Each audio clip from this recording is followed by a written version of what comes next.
Okay, thank you all for being here. I'm going to go ahead and get us started. I see that there are attendees still coming in, so we'll go ahead and do the opening. Um, anyway, nice to see you all. I'm Kimberly Fine. On behalf of my partner Neil Handworker and myself, we are delighted to welcome you to Is It Time? A real-world guide for families exploring senior living options. We have a wonderful program planned, asking and answering the very difficult questions about when is it time for a loved one to move to senior living or a higher level of care. A few housekeeping notes. We encourage engagement, questions, and wisdom sharing. We do ask that you please keep yourself on mute while the panelists are speaking. The presentation portion of this event will be recorded. When we begin Q&A, we will cease the recording so that you may ask your questions freely. Please place your questions in the Q&A box. Our moderator today is Ashley Austin. Ashley is a sales trainer and manager of learning and development in the senior living industry, where she has spent nearly 5 years designing and leading onboarding and training programs for new department directors. With over 20 years of experience spanning sales, higher education, enrollment management, and ed tech, Ashley brings a rich cross-industry perspective to leadership development and organizational learning. I would like to thank Ashley, Camille, and Nicole for their time today. I'd like to thank all of you for joining us, and I'd also like to thank my friend Monica Lynn for introducing the EXJ community to Atria Senior Living. Ashley? Well, thank you so much, Kimberly. I appreciate the warm welcome. We're so excited to be here, and thank you so much for taking the time, everyone, to learn a little bit more about senior living. So, we do have a couple of team members here that I would like to for them to introduce as well. So, Camille, I'll pass it over to you to say hello. Absolutely. Thank you so much, Ashley. As she mentioned, my name is Camille Coltrane. I work at Atria Senior Living. My background is all in digital media. I've worked in that industry for over a decade. I've been at Atria for more than 5 years. I represent our core brand, Atria Senior Living, as a brand manager. And what really inspires me is being able to understand the journey and be able to help families that are looking for senior living. So, storytelling and understanding those objections is a big part of my job. So I believe the best marketing starts with empathy, and I love spending time in our communities and really understanding families and residents. Thanks, Camille. And of course, our subject matter expert for today, Nicole Evans. Would you like to say hello and introduce yourself? Yes, good afternoon. I'm Nicole Evans. I'm Divisional Sales Director for Atria Senior Living. I've been with Atria and in senior living for about 13 plus years now, covering North America and working through independent, assisted, and memory care communities. And I am happy to be here. Thanks for having me. Well, we're glad to be here. And this is such an important topic. And we're happy that you're spending time with us today to learn more about it and to, of course, ask questions yourself, that which we will save for the last 15 minutes of our time together. So, Nicole, let's go ahead and set the stage, my friend. So, for families who are just starting to think about senior living, what's the most important thing they should understand right away? So, navigating senior living can be a very emotional journey. And I like to talk about that right away because it is a journey, from when you start to look with your loved ones, and it can be so emotional. So, I always suggest being prepared that that's a natural part of the experience is there's going to be moments where you could feel overwhelmed. There's going to be moments when your loved ones push back or get frustrated, or family members have different opinions on what the best direction to go in. And everyone's journey is a little bit different. Everyone's very unique. Every family is different. And some people choose to move in within days, within weeks or months, some years. Everyone's journey is different. And I want you to know that you're not alone in this. It's very normal to feel that way. But we also have experts at our communities that are there to help guide you. So it's not a journey you have to go alone with and fearful of. because you can reach out. I think of our sales director, our community sales directors, or what the positions are called, that are the trusted advisors at Atria Senior Living. And they're professionally trained to navigate the world with families with complex family situations. And they have all of the resources available to them locally to help provide that, to make the journey easier. So I do think it's important to know that the journey can be a bit of a road, and that that's normal. It's not just you or just your family. That's to be expected. Yeah, and Nicole, you mentioned a little bit about the resources as well, which we'll definitely talk more about because that will be an important aspect too as you're looking at senior living. So, how do you know when it's the right time to start exploring senior living options? And is there such thing as too soon? Yeah, there definitely is not too soon. Usually, we find many families come to us too late when they're in the middle of a crisis situation. Mom has had a fall, she's ended up in hospital, she can't go home. And now you're trying to make decisions that are rushed, and now your time limited, and you realize that you have to find logistical planning and that you have to figure out finances, and there's so much that comes into play.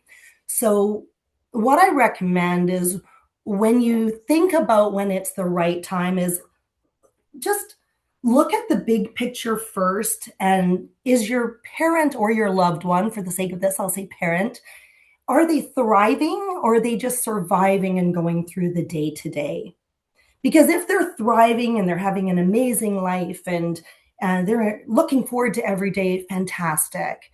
If they're getting through every day and you're starting to be a little bit concerned about them, and it's time to push in and look a bit deeper.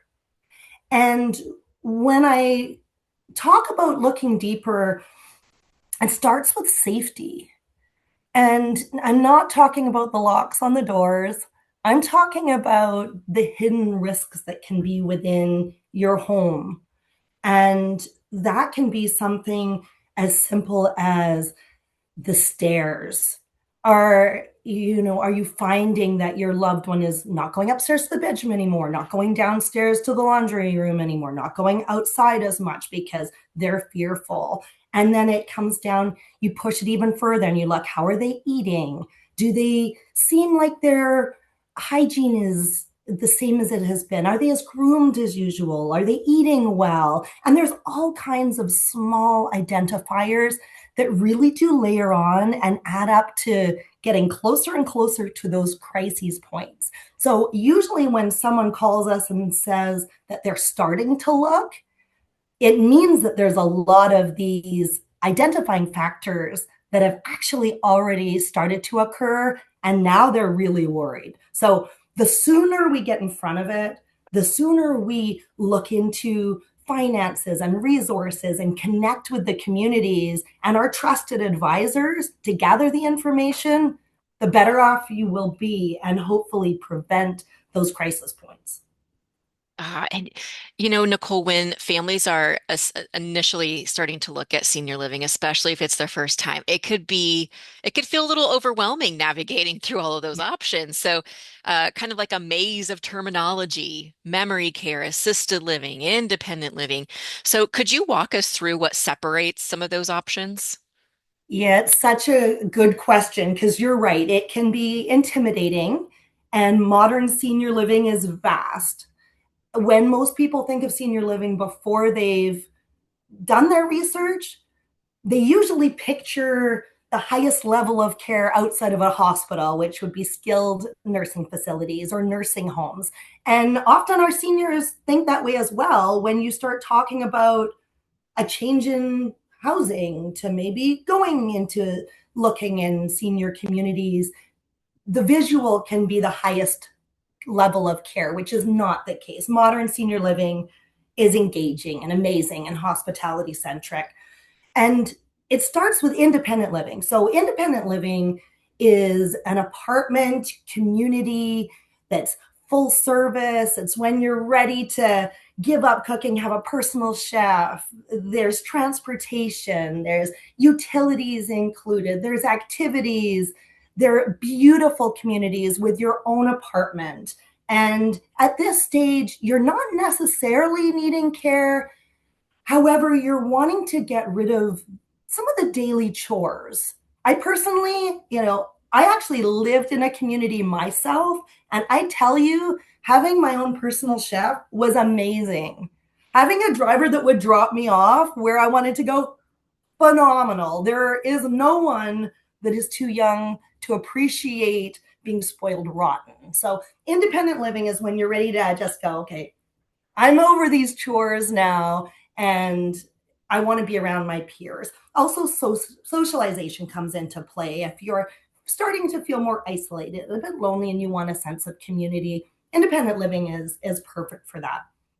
With assisted living, you get everything that you get from independent living, but you can layer on some of the support with activities of daily living. And when I speak to activities of daily living, we call them ADLs. I'm referring to when maybe medication reminders or bathing, assistance getting dressed, some of those items come into play. Now it's time to look at assisted living. You're still getting the engaged socialization, you're still getting the services that you would get in independent, but now there's a little bit more support in place. And surprisingly, when you start looking and you go and tour independent living communities and assisted living communities, the customer looks very much the same. The residents are engaged. The dining programs are phenomenal.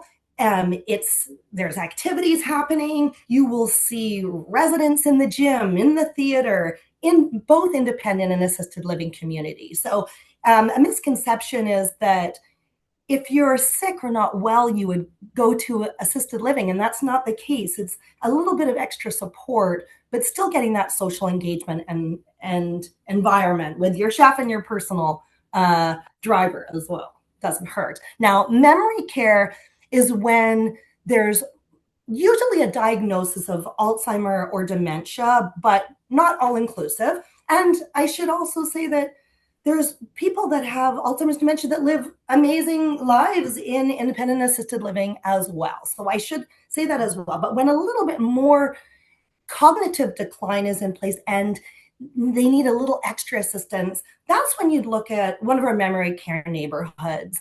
And for Atria, they feel very similar because you will see parallel programming in place. If we're doing a special event, I think of, we just did our strawberry social with the Wimbledon theme and strawberry treats. That happened in the memory care neighborhood as well as it happened in assisted living and independent throughout the company. So we see those same levels of activities. There's just specialized staff to provide that additional support and oversight that's needed for memory care. And Nicole, you did mention earlier about some misconceptions with senior living as a whole, right? So, what do you think is the single biggest misconception that families walk in with, and how do you help them see past that? Definitely the visual of a higher care or medical environment is what people expect to see. And they walk in and go, wow, this is not what I expected. It's beautiful. It's engaging. People are active. That's the number one. But I would also say that there is a misconception about independence. And we hear from a lot of people that say, Mom's still independent, and they feel she might lose independence by moving to a community, but it's actually reversed. And when people move, they get more independence because they're not relying on their family, their neighbors for support for all of those activities of daily living. So all of a sudden you feel empowered, and our residents move in and say, why didn't I do this 5 years ago? I've been struggling for 5 years, trying to keep it quiet, but struggling for 5 years. And my world's gotten smaller and smaller. But yet I could have moved and my world just opened up. So we see an increase in socialization. We see better mental states. We actually even see physical improvements Because when someone's made their world very small, and then all of a sudden they move to a community where they're walking from their apartment to the dining room or the theater, they're going for walks with their friends, or they're involved in activities and they're going to the gym, we see mobility improve. We see all kinds of improvements, and independence is a part of that. So, the idea that people lose independence is something important to address, because it's not the case. Most seniors have been starting to put band-aids in place. And by band-aids, I mean, ooh, cooking has been getting difficult. I'll start with ordering in more. Driving's getting tough. I'm going to start Ubering or getting taxis more, asking my family to drive me places. So we see these band-aids going into play instead of solving the root cause and making life better. Ah, that makes sense. And when it comes also to like navigating this process, sometimes there can be a lot of cooks in the kitchen, so to speak, right? So how do families do that? How do they balance what they might want for their parent or their loved one versus what the parent or loved one actually wants for themselves?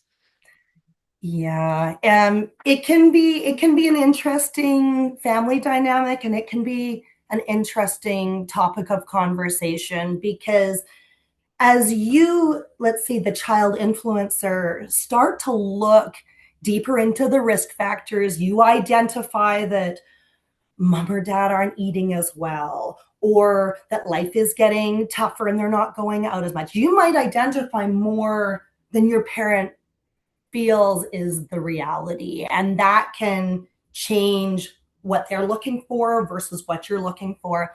An example I'll use that comes up often is, we'll have families that come in and the parent says, well, I need a full kitchen. I still love to cook.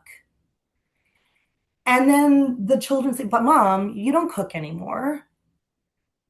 And then we, as the trusted advisors, say, so tell me, what did you cook yesterday or last week? Or when's the last time you cooked a large meal? Because the perception of, I've done this for 60 years, I've been in my kitchen cooking, but slowly that's changed. And so they may feel they want a full kitchen, but the reality is we need to get them nutritious meals and get them into a dining room where they're getting proper meals. And so the child's perception versus the parent's perception can be very different. Also, when we look at communities, from our eyes, we might go, well, I want a really modern community with big chandeliers and a pool. But for the parent, they're thinking, I want a safe environment with friends. So those can be some of the differences right out of the gate that we look for. And we're trained to ask those questions. What's important to you? What's important to your family member?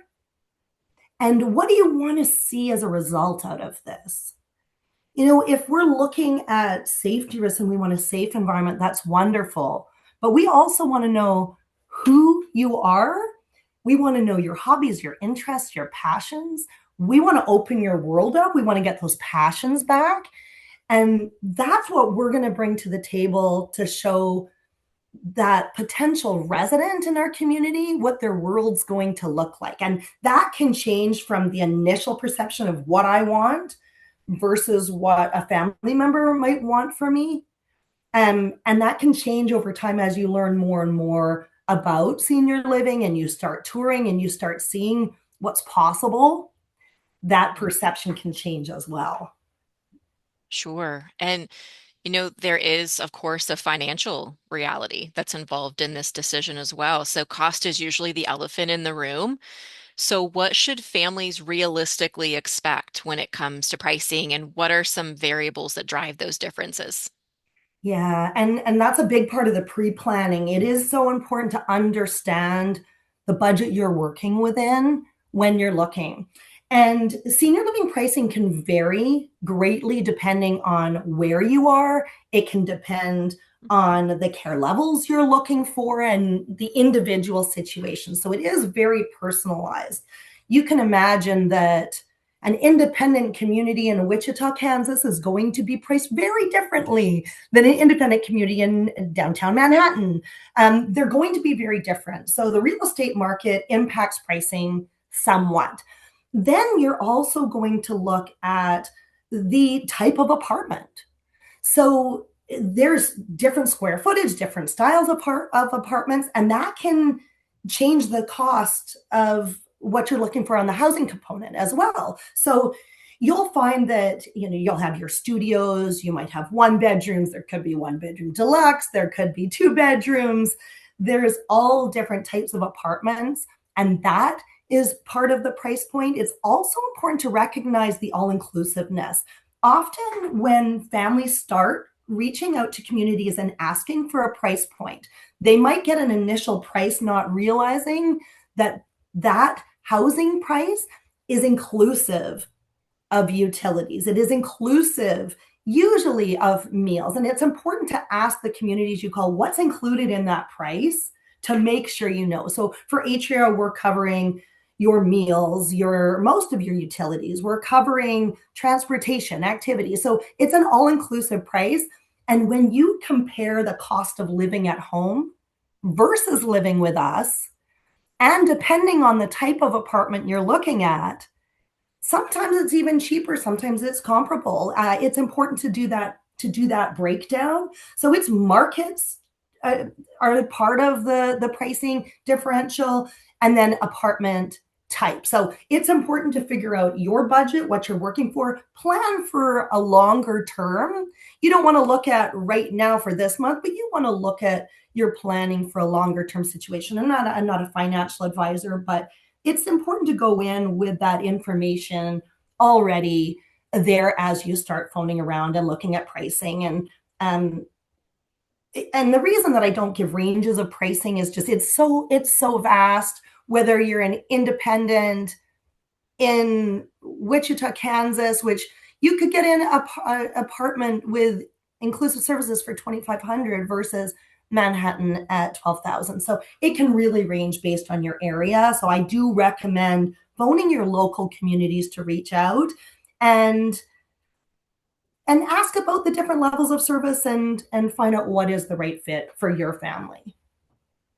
That makes sense. And, still keeping on that financial aspect of it, I'm sure there are a plethora of different, financial strategies or resources that families can use as they're looking into senior living. So could you maybe give just a high level uh, insight into what some of those resources could be, knowing that they may change, based on state, Yeah. but what could potentially be some resources?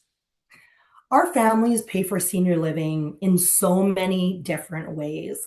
It starts with monthly income, and then often it's supplemented with different funding. And so it could be supplemented from a house sale. That's very common that we see that. It can be supplemented with some types of communities and some types of care, varying by state. Long-term care policies can be added in. Veterans Affairs and aid and attendance is a big topic that often gets missed, because if your family member was a veteran or a spouse of a veteran, aid and attendance benefits can be supplemented. And then there's just bridge financing as a topic that comes up as well, because you picture your mom wants to make that move. She's ready. She's got her house up for sale. She's going to supplement her monthly income with her house sale. But the house isn't sold yet. And we know it's best to move first and then focus on the house sale. So mom's moved, but she still needs that top up to afford senior living. She could talk to her bank. There's other financial organizations that can provide bridge financing to bridge that gap so that she can move now and the house sale can happen in 2-3 months or when that sale goes through, but she's still not struggling every single day in her home while waiting for the house to sell. So those are some of the main additional funding that people look at to add into their monthly income. Thank you. And Nicole, when it comes to choosing the right community, let's say a family is walking through the community for the first time. What are some of the things that they should be paying attention to, or things that they might overlook during a tour? Sure. And it actually starts before the tour even starts. It starts on those phone conversations with the community. Do they want to know who you are, not just get you in that community, but are they genuinely curious and interested in who you and your family are? And then as you're driving up to the community, how does the community look? Is it inviting? When you walk into the community, are they welcoming? Does it smell good? Does it feel good? Is it clean? Look around and look at people that are there enjoying the space. Are they engaged? And you'll have people that love to stay by themselves and quietly enjoy the community, but are they happy? Are they comfortable? Is it friendly? And you'll feel that right out of the gates.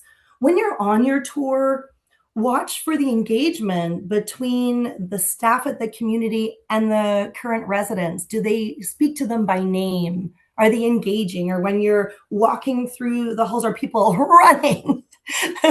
Are they coming up and introducing themselves? I mean, all of those are signs of what can really make a vibrant community. But it's a lot of feel as well. You will feel it. Can you picture your loved one living there? And what are their interests and how do they align with that community? Because that's a matter of the right fit. There's a lot of beautiful communities out there, but does it fit your family member? I know, for my dad, he loves to read. So I want to know what books are in the library. It really can come down to that. Is that a space that he's going to enjoy? If your family member is very active, take a look at the gym. Does that match? And can you picture them there? But get a feel for it and ask questions. I think it's really important to speak to people in the community. You'll be toured by the sales director.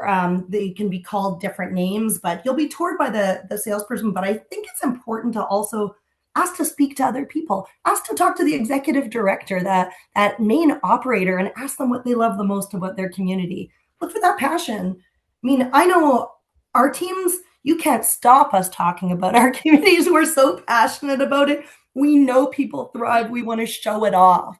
So when you go and you're touring, look for that. Look for that enthusiasm and passion. Yeah, the vibrancy is what I'm hearing. You can Yeah. feel it as soon as you walk in. Yeah, Sure. absolutely. Ask about social programs. I mean, if your parent is more private and they look for private spaces in the community that they can spend time quietly enjoying. If they're really social, ask about the social programs. Camille, you're going to love this, but I have these cards, and these cards are a year of adventures. And this is an example of an Atria program to keep our residents engaged and with monthly events that our residents look forward to. And communities that are engaging will have programs like this. So ask about what programs are in place that align with your parents' interests and that keep them engaged and keep them looking forward to things. I know, like, I want to be excited about it, and I am. When I see our different events, I can't wait to see what happens at the next one. We have the Taste of Cape Cod, and I've been talking about it already for weeks because I'm so excited about that day. And we talked about the social series last month. But every community, they should have things to look forward to. So ask to see a calendar and ask what those events are, to make sure it aligns with your family's interests.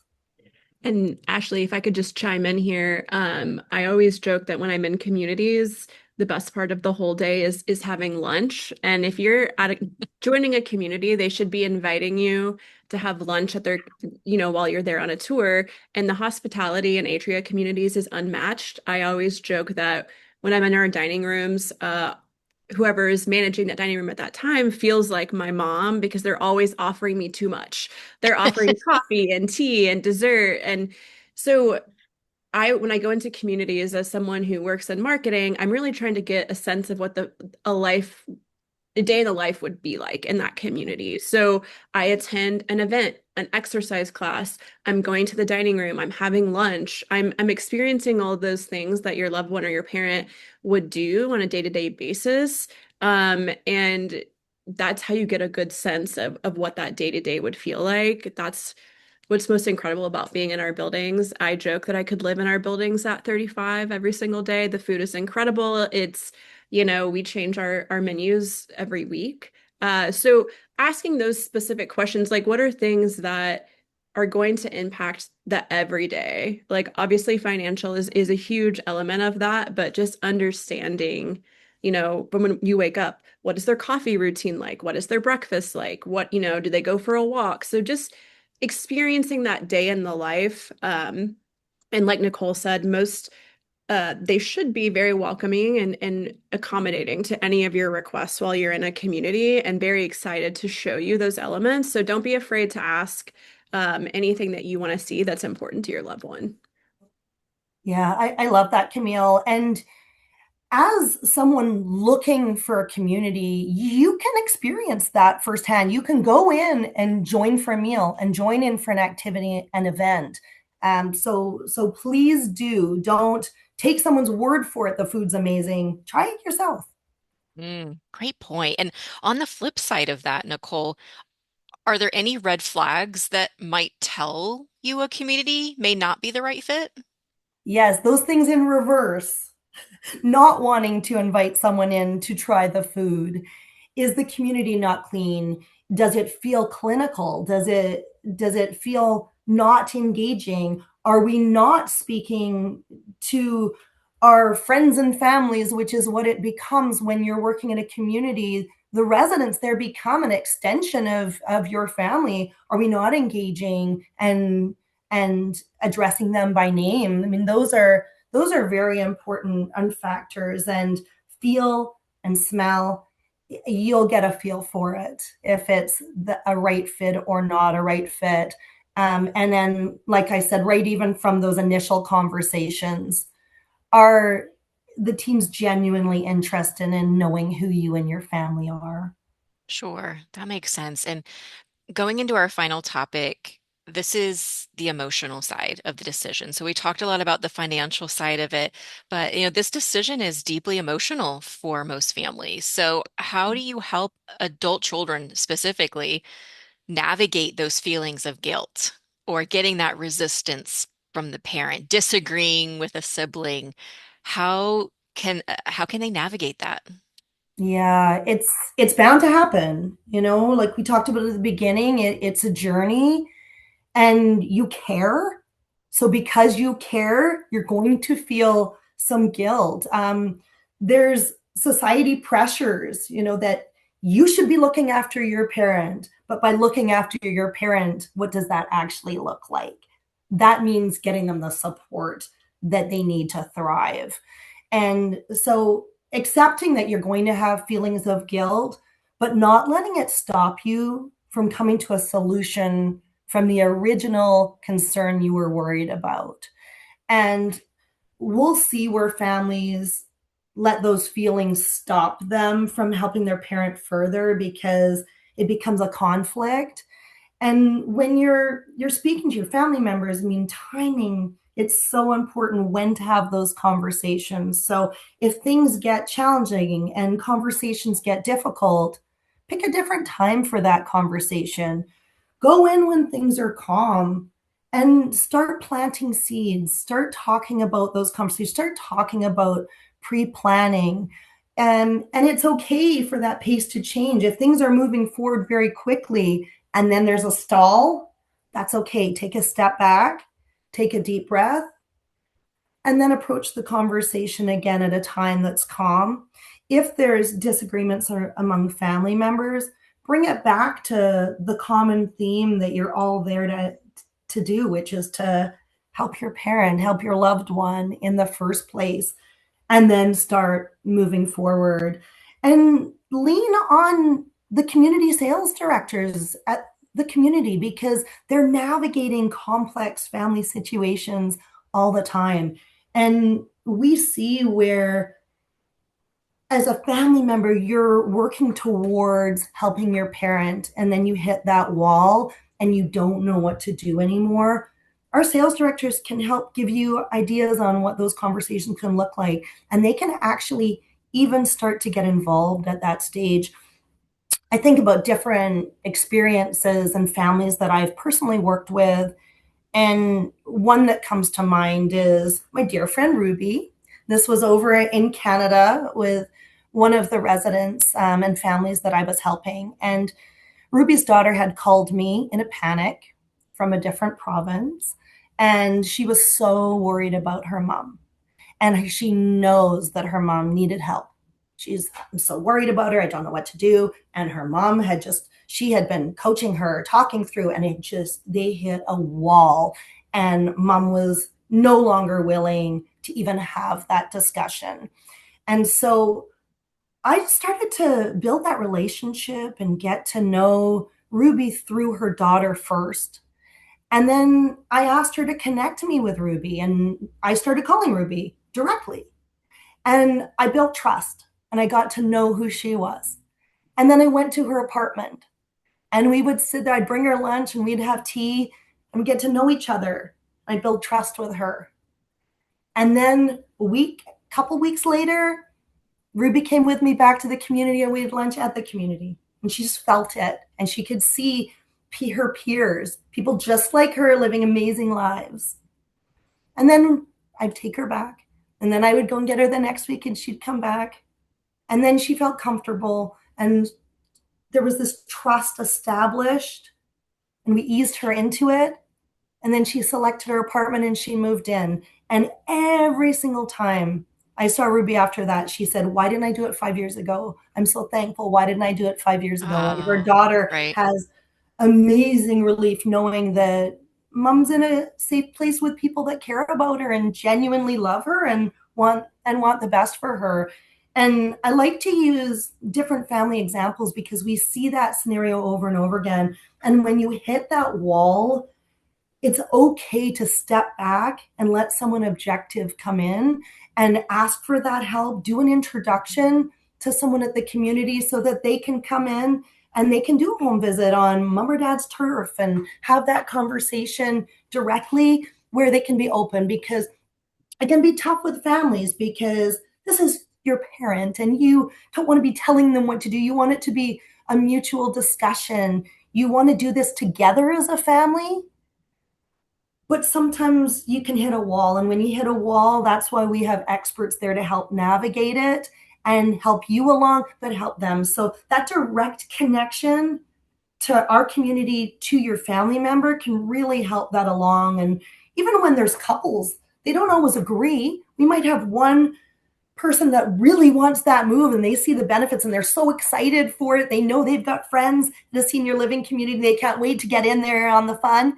And they might have a spouse that's absolutely resistant. So there's all different types of family dynamics.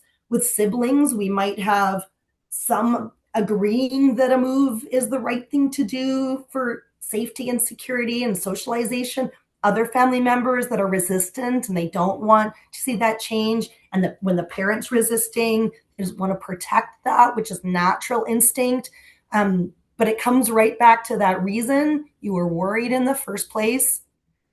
And is that resolved? If it's not resolved, you have to keep pushing forward until you've solved the original concern. So it can be very, very complex and emotional with families navigating senior living, but it is important that you shift and move and you open yourself up to trust your advisors that can help guide that situation and even provide outside resources and support.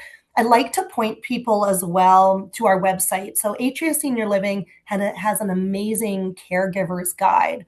And there are videos on every topic that you can possibly imagine as a resource. So as you're working through some of these issues, jump onto the caregiver's guide at atriaseniorliving.com and look for topics that are similar to what you're experiencing and watch some of those videos, because it's very likely that you will identify some that really speak to you and match your situation and give you some clues onto finding a resolution from that material as well. And just Nicole did an incredible job of encapsulating that. But one thing I will say is going on a tour at a community doesn't put that pressure on you to make a decision at any point in time. So once you feel like you've gained enough information or you've hit a wall with your loved one, maybe you want to tour a community alone without your loved one because you have hit that wall. Or maybe you and your brothers and Mhm. sisters want to join a tour, and the community is a resource for you and your situation that you're in, whatever that might look like. So don't be afraid to use them as a resource. That is their entire job, to help support families navigate a situation. So calling a community, coming in for a tour, attending an event, none of that is pressure to move in 30 days, 60 days. I mean, I know Nicole, sometimes like she was just giving that example, like we work with the same families for years and then mom finally moves in or dad finally moves in. So just not worrying about how many tours you take, how many questions you ask, none of those things should, because I'm like that. I'm like, I've already asked that question, but I feel like I've forgotten the information they gave me. Never have a concern or worry about that. Every single person I've ever met in a community is more than willing to help and meet family members, and they're just so kind and welcoming. So there's no pressure in our sales coming in or resources or asking for resources or anything like that. Yeah, excellent point, both of you. Thanks for that insight. I do have one final question, Nicole, and what does that good transition into senior living look like? And how can families set their loved one up for success? Yeah. And onboarding is what we call part of that transition in from current living situation over to us.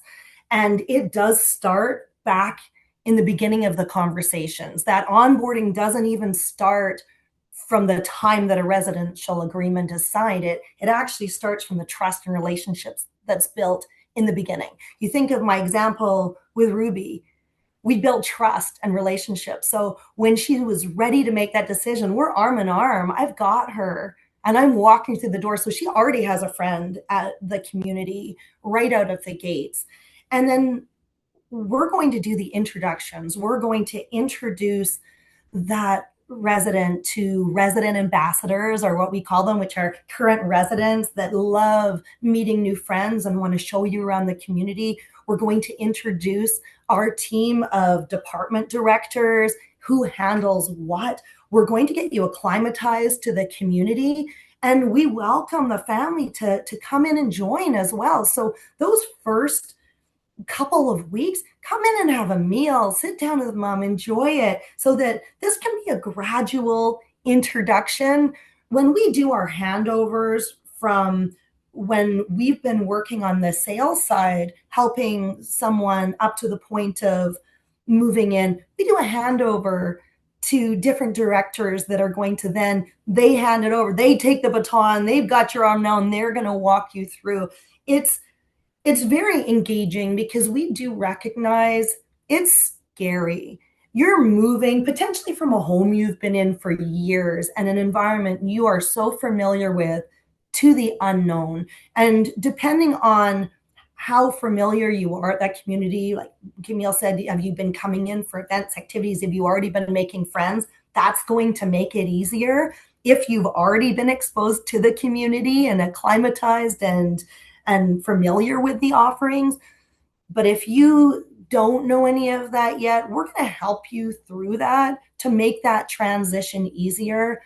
And it's quite fun when someone first moves in because they can be nervous like it's the first day of school, and then their world just starts to open up, and it's incredible to see. And then we see families where they were getting 10 calls a day. Can you help me with this? I'm scared about that. I'm lonely.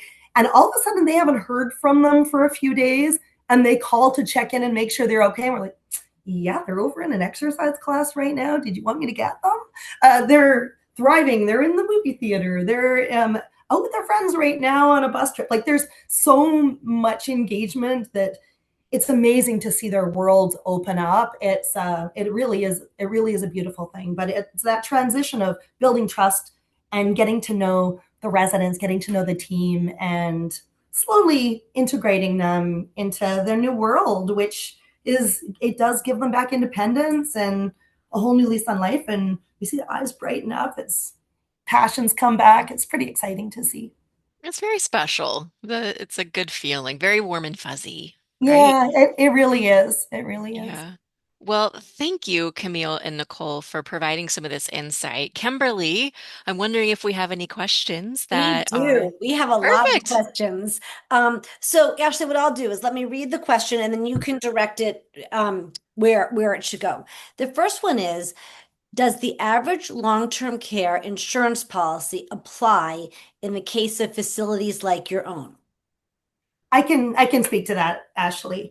So long-term care policies are very individual. So, it's best to dig into what your parents' long-term care policy is. What we often see is that if two or more if help is needed with two or more activities of daily living, long-term care policies are often used, but each policy is so individual.